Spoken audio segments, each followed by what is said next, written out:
So you just picked up your first camera. And maybe you're playing around with it a little bit, snapping some photos here and there, taking some pictures of friends, but maybe they're not quite what you were hoping they would look like. So you might be asking yourself, how do photographers create the images that they do? Well, it's not like there's some kind of industry secret that we keep from the public. Really, it all comes down to shooting with manual settings. So today, I'm going to take you through a step-by-step guide on going from shooting automatic settings to full manual settings, as well as how to get exactly the kind of photo that you want.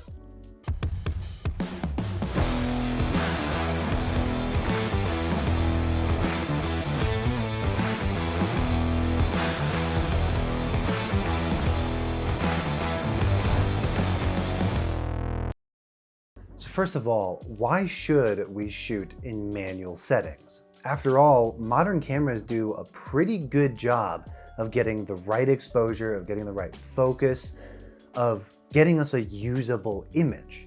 Well, it all comes down to control.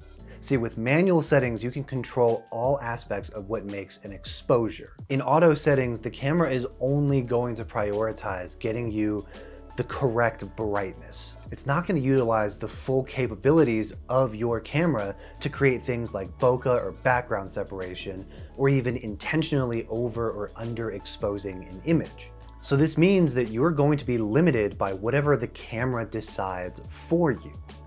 And in order to get the image that you want, you need to be able to control all of these different aspects of your image. And that's where manual settings comes in. So with that being said, let's start with step one of getting you to full manual shooting, and that's understanding the exposure triangle. The exposure triangle represents the three settings that affect your picture's exposure, or in other words, how bright or dark your image is going to be. The three settings are ISO, aperture, and shutter speed. So the idea of the exposure triangle is that all possible exposures, so all combinations of a bright image or a dark image, will fall somewhere within this triangle, and where it falls on the triangle is determined by the settings that you use and how heavily skewed they are to one direction. Ideally, the perfect exposure exists right in the middle of the triangle, where it's not too bright or too dark. An image that is too bright or too dark may fall on one of the corners of the triangle, far away from the middle. So how do we target the middle of the triangle? Well, it's actually pretty simple. We can begin by understanding what these settings actually do and the effect they have not only on our exposure, but on the image and the way that our image looks. Once we understand those, we can figure out what settings we are unable to change given the type of photo that we want to take and our given environment, and use the other settings to compensate where those first settings are not able to adjust. So we'll talk a lot more about that later on, but first we need to understand what the settings are, what they do, and how they affect our images. So let's start with ISO. ISO, which stands for International Standards Organization, which you don't really need to know to understand it, is simply a measurement of how sensitive your camera's sensor is to light. ISO is generally represented in a whole number, starting from 100, increasing up to the tens of thousands or even hundreds of thousands, depending on how sensitive your camera can become to light. The higher your ISO, the more light your camera is going to absorb, and therefore the brighter your image is going to be. So here is where we need to introduce the idea of a stop. In photography terms, a stop is simply double of whatever a measurement was previously. So for example, an increase of one stop in ISO would be the same as going from ISO 100 to 200. Or double what it was previously. An increase of one additional stop from there would mean going from ISO 200 now to 400, and so on and so forth. In photography terms, increasing light by one stop means you are effectively doubling the brightness of your image, whereas decreasing by one stop effectively means halving the brightness of your image. So now that we know that increasing or decreasing ISO will make your image either brighter or darker, what is the trade-off? Because at this point, I'm gonna let you all know that every single setting and every single adjustment that you make to one of these settings is going to have its own trade-off. Each setting, as you change it, not only will increase or decrease how bright or dark your image is going to be, but it's also going to have a certain effect on your image. Some of them you may want, and some of them you may want to avoid because they can distract from your image. So what is the trade-off for ISO? Well, as you increase ISO, your camera is going to start introducing what is called noise to your image. This is basically artifacting where certain pixels are not quite the color they need to be, and it can make your image look a little messy or muddy. Now, don't confuse this with grain, which can be a very appealing and sometimes useful look in an image, especially if you're looking to achieve a more vintage effect. Noise, generally speaking, is something you want to avoid at all costs. But just because increasing ISO introduces noise to our image does not mean we can never increase ISO. Most cameras will begin to introduce a noticeable amount of noise around the 2,000 to 4,000 ISO mark. Some of the more high-end modern cameras will even allow you to go up to 6,400 or 8,000 before you're going to introduce a noticeable or unusable amount of noise. But generally speaking, if you can, and if you're shooting in a dark environment, try to limit your ISO under the 4,000 range. Obviously, the lowest ISO will give the lowest noise, so the closer you can keep your ISO to 100, the better, but depending on your situation and your environment, that will not always be possible. So as long as you keep it under 4,000, you're generally going to be good to go, but make sure you understand your camera and where your camera begins to introduce some noise to the image. So now we move on to aperture. An aperture is a diaphragm within your lens itself that opens and closes to either allow a greater amount of light or a less amount of light to come through the lens. Aperture is measured by an f-stop, which is usually shown as the letter F followed by a decimal number. With f-stops, the smaller that decimal number is, the greater the opening of your aperture is going to be. And as you get higher and higher in the f-stop number, the smaller that opening is going to be. This means that at lower f-stop numbers, more light passes through your lens, which makes your image brighter. And the opposite effect happens when you increase your f-stop. Most lenses will be advertised using their maximum aperture number, which is the maximum that it can open or the brightest that this lens can be. However, just because a lens has an f2.8 attached to it does not mean the aperture can only open at 2.8. Most lenses will have an aperture range anywhere between f2.8 or f3.5 at the maximum to the minimum aperture of f18 or 22. It may be a little bit confusing to understand f-stop measurements because the numbers increase in the opposite direction of how much light they let in. But if you think about it in terms of max aperture means max light, it might make things a little bit easier to understand. So what are the trade-offs of aperture then? Firstly, the more open that your aperture is, meaning the lower that your f-stop number is, the shallower your focal plane is going to be. A focal plane is essentially the total distance in front of your camera lens that your camera can be focused on at any given point in time. The shallower the focal plane, the less stuff is going to be in focus at any given point in time, and the deeper the focal plane, the more stuff is going to be in focus at any given point in time. However, a shallow focal plane is also what is responsible for creating the bokeh effect, which is basically the soft background blur that you're seeing now. We're not going to dive too deep into bokeh or how to use it, but essentially it creates the effect of subject separation. It makes your subject in focus while everything behind them is entirely out of focus, and it isolates your subject, drawing more of your attention to that subject. Generally speaking, bokeh is a very pleasing effect if used in the right way. So essentially, the more open your aperture is, the more light passes through your lens, which creates a brighter image. But also, the more open your aperture is, the greater of a bokeh effect you are going to create.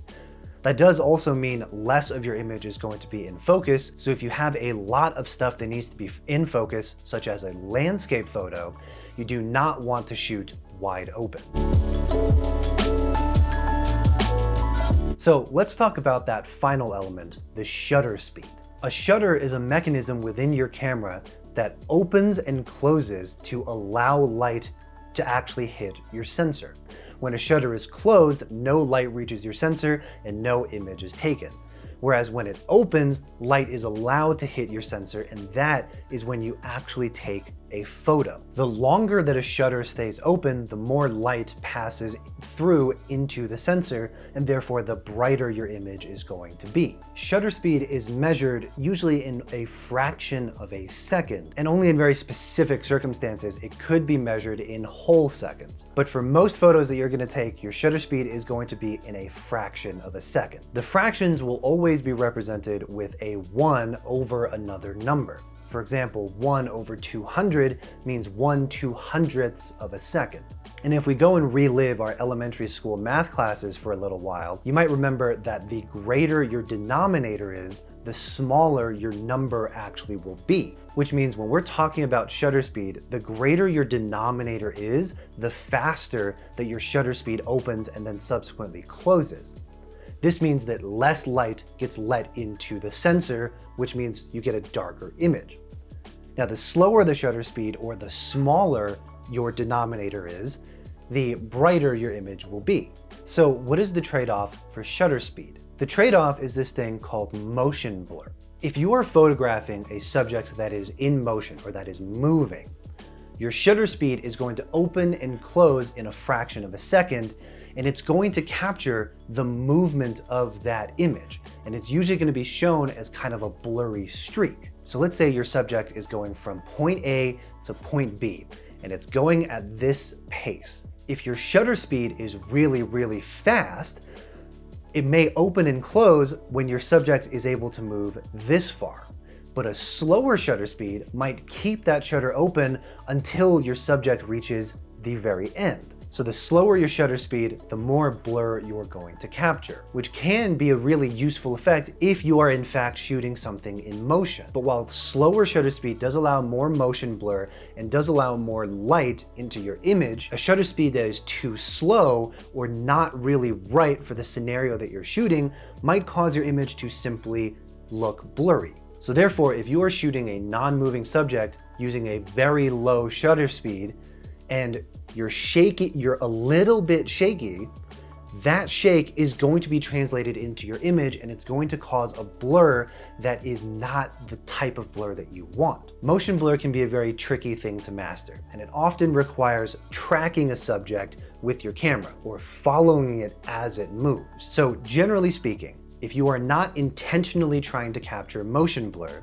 it is best to keep your shutter speed at speeds of higher than 1/80 or 1/80th of a second. Personally, I like to keep mine a little over 1/100 just to be safe, because usually at speeds slower than 1/100th of a second, you're generally going to introduce some kind of camera shake just from the way that you're holding the camera. So now that we understand all of the different elements of the exposure triangle, let's learn how they work together to help us create that perfect exposure. First thing we can do is simply take a photo and use our eyes to determine if it's too bright or too dark. If you're taking a photo outdoors, look at the sky. If you're taking a photo indoors, look at where some of the light sources and some of the brightest corners of that room are.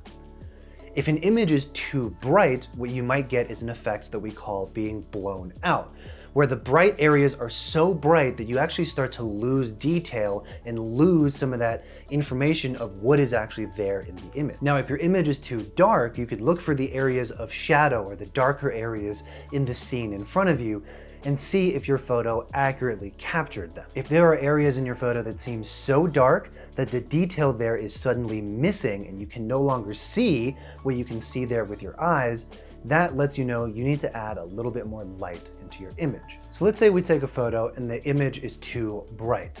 Now that we know what each setting does and how they affect our exposure, we can adjust those settings to bring the brightness down.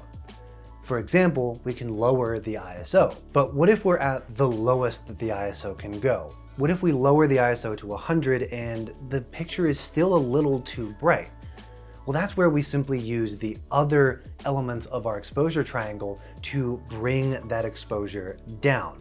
We can do that by closing the aperture or increasing the shutter speed. Now, what if your image is a little too dark? Well, we simply need to adjust our settings the opposite way. We can start again with ISO by bumping it up from 100 to maybe 200 or 400. If that's still not enough, we can keep going up until we hit around 2,000 to 4,000.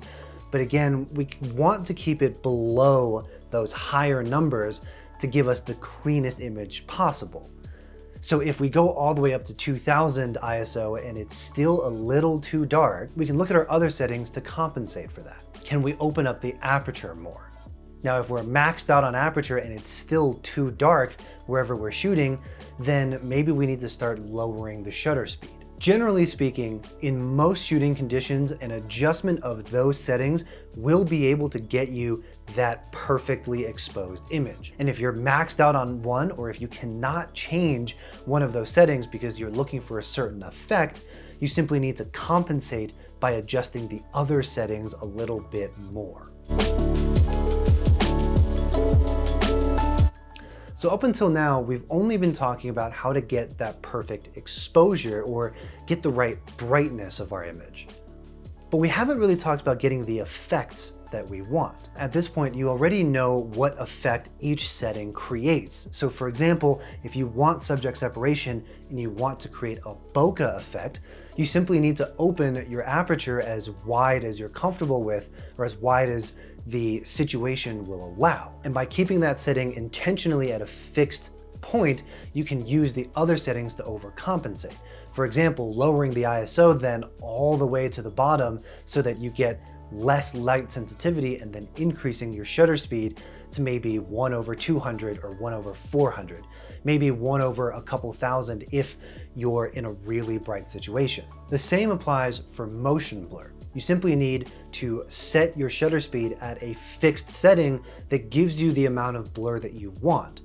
If you're shooting something like a moving car, usually you're looking at 1/30th of a second or 1/40th of a second, and you'll also need to track the subject as well. If you're looking at people, you can usually get away with 1/60th or 1/80th, but you can play around with this particular setting depending on your situation and the look you want to achieve. From there, we know that lowering shutter speed has effectively increased the brightness of our image, so we need to use the other settings to decrease the brightness back down to where we want it. So for example, we can lower our ISO again, and if we lower ISO all the way to the minimum and we're still not quite there, you can then start closing the aperture and increasing that f-stop number so that the image becomes an evenly exposed image. At this point, you now know how to create the image that you want by controlling the settings of your camera manually. But there are plenty of additional tools that are available in most modern cameras that can help you determine if you are at a correct or even exposure and what you need to do to adjust without even having to take a photo. The first tool that you can use is a histogram. It will usually be displayed as a small graph on your camera's LCD screen, and it tells you whether you're skewed to overexposed or whether you're skewed to underexposed, as well as how much of your picture is in the middle or evenly exposed. I'm not going to talk too much about histograms here because I do have a separate video that talks about everything you need to know about histograms, so I'll link to that down below. Another tool that most cameras have is an exposure meter. It's usually a small line graph that'll be at the bottom of your LCD screen that has a 0 in the middle and a ±1 and 2 on either side. The ±1 and 2 represents the stops that you are over or underexposed. And so on that line graph will be this little triangle or a little indicator of where on that graph your image currently is. As you adjust your settings and as you move your camera and change what it's taking a photograph of, that graph will slide back and forth to tell you if you are overexposed or underexposed. So depending on where on the graph your indicator lies will tell you whether you need to adjust your settings to make your image brighter or darker. So now, not only are we able to control all of the settings that affect our exposure, create the type of image and effect that we want, but you can now also utilize these tools available to you to get an even exposure without ever having to take a single test photo. So here's where we get to the hard part, putting it all together. This is something that no video, no tutorial or class will ever be able to truly teach you. This is something that will only come with experience. And the best way to get experience taking photos is to simply take them. Now that you have all of the knowledge and resources you need to begin shooting on full manual, there's only one thing left to do. That's to get out there and start shooting. All right, guys, that's pretty much it. That is my step-by-step guide on how to go from automatic settings to full manual shooting. And now you're able to control all of the aspects of your image, as well as get the exposure and effect that you want. If you did learn something, or if you feel like I completely skipped over something, please let me know in the comments down below. If you did find this video helpful, please give this video a like. If you want to see more tutorials and photography related videos like this, please hit that subscribe button and turn on those notifications. With that, I will see you guys in the next one.